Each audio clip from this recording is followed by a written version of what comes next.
Ако някой човек приема от тебе да му говориш, това означава, че си наставник също. Постави му цяло. Жената, която аз повярвам, чел ли си Библия? Чел ли си Библия? Не. Искам да ти дам един нов завет. Обаче прочети го, защото и други хора искат да го четат. И аз го взех. Прочетах Евангелието на Матея, бързо го прочетах, почнах той на Марко и си казах, що същата история? Защо пък трябва една история два пъти да я пише? Прелистих нататъка Евангелието от Лука. Айде, още един път. Едва издържах 4 пъти една и съща история.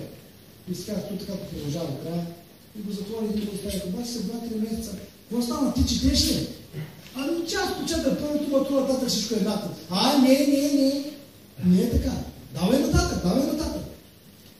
Не ме остави, докато не стигна до края, и накрая каза, върни го, защото и други имат нужда. И аз си го върна. Прочета го.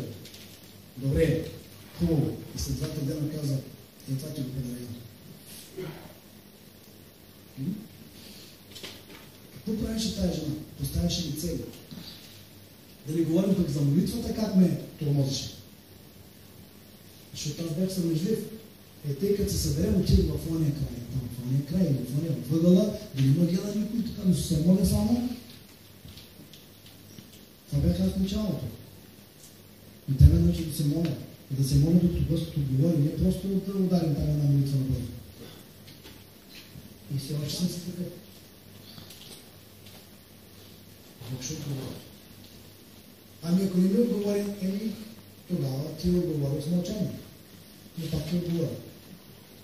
Защото понякога мълчанието е отговор.